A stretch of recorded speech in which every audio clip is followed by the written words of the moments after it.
Friends, నేను మణి. ఈ వీడియోలో షుగర్ పేషెంట్స్ కోసం వెయిట్ లాస్ అయ్యే వారికి, హెల్దీ డైట్ ఫాలో అయ్యే వారికి పర్ఫెక్ట్ మెజర్మెంట్స్తో బియ్యం లేకుండా కొర్రలతో క్రిస్పీ దోశ చేసుకోవటం చూపించబోతున్నాను. మరి ప్రాసెస్లోకి వెళదామా? ఒక కొలత గ్లాసుతో పావు గ్లాసు మినపగుళ్ళు తీసుకుంటున్నాను. 1కి 4 లెక్క చొప్పున అదే కొలత గ్లాసుతో ఒక ఫుల్ గ్లాస్ కొర్రలు తీసుకుంటున్నాను. పావు స్పూను మెంతులు వేసుకుంటున్నాను. వీటిని 2-3 సార్లు బాగా కడిగి నీళ్లు తెల్లగా వచ్చే వరకు కడిగి నీళ్లు బాగా పోసుకుని 6-7 గంటలు నాననివ్వాలి. మిల్లెట్స్ను 6-7 గంటలు నానబెట్టడం వల్ల ఫైటిక్ యాసిడ్ అనే పదార్థం రిలీజ్ అయ్యి న్యూట్రియంట్స్ని అబ్జార్బ్ అయ్యేటట్లు చేస్తుంది. అందుకని కంపల్సరీగా 6-7 గంటలు నాననివ్వాలి.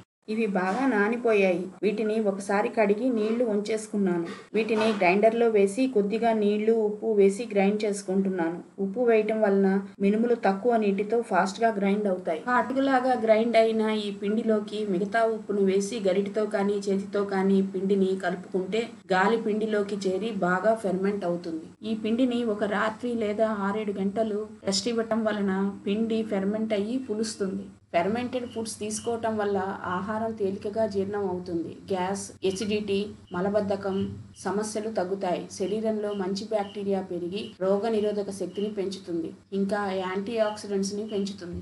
ఇప్పుడు ఒక పెనం పెట్టుకుని బాగా వేడి అయిన తరువాత ఆయిల్ కానీ గీ కానీ వేసి గ్రీస్ చేసుకుని 1.5 గరిటెల పిండి పోసుకుని చాలా తిన్నుగా స్ప్రెడ్ చేసుకోవాలి. ఫ్లేమ్ని తగ్గించి సన్న మంట మీద కాలనివ్వాలి. కాలని చోట పెనాన్ని తిప్పుకొని ఆయిల్ వేసి నెమ్మదిగా కాలనివ్వాలి. పెనం వేడిగా ఉండటం వలన మనం సన్నగా స్ప్రెడ్ చేసేటప్పటికి పిండి అంతా ఉడికిపోతుంది.